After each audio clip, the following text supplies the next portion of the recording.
me again. And look what I've got with me. Hugo's come to have a listen. And the book we were going to read was... Hugo, you going to settle down? Are you going to settle down? Yeah?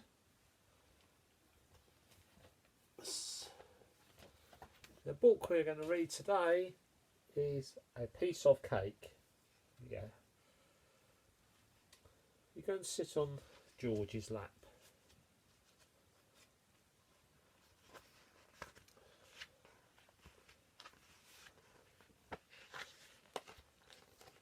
I'm fat, said Mrs. Large. No, you're not, said Lester. You're our cuddly mummy, said Laura. You're just right, said Luke. Mummy's got wobbly bits, said the baby. Exactly, said Mrs. Large. As I was saying, I'm fat.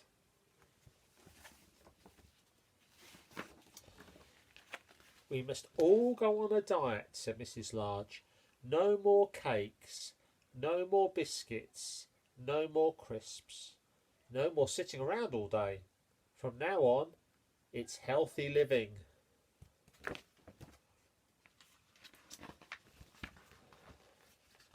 What's for tea, Mum? Asked Laura when they arrived home.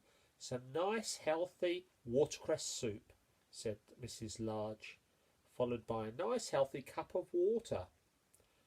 Oh, said Laura, that sounds nice.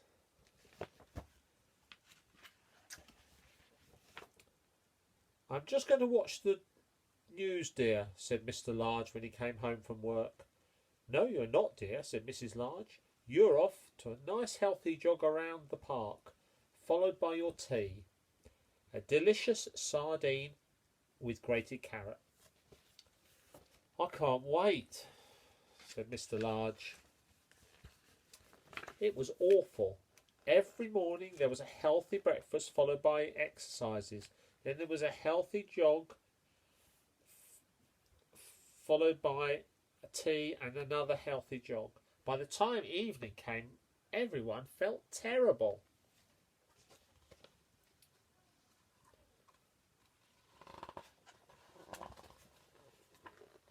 One morning a parcel arrived.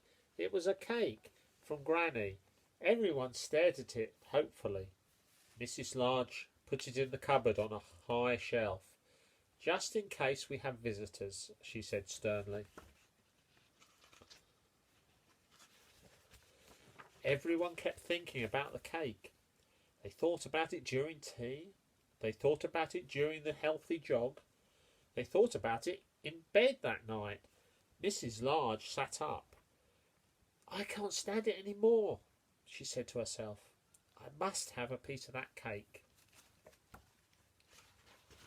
Mrs. Large crept out of bed and went downstairs to the kitchen. She took a knife out of the drawer and opened the cupboard. There was only one piece of cake left. Aha! Said Mr. Large, seeing the knife. Caught in the act. Mrs. Large switched on the light and saw Mr. Large and all the children hiding under the table. There is one piece left, said Laura in a helpful way. Mrs. Large began to laugh. We're all as bad as each other, she said, eating the last piece of cake before anyone else did. I do think elephants are meant to be fat, said Luke. I think you're probably right, dear, said Mrs. Large. Wibbly wobbly, wibbly wobbly went the baby. The end. And Hugo's disappeared. He's heard enough. Anyway, night night.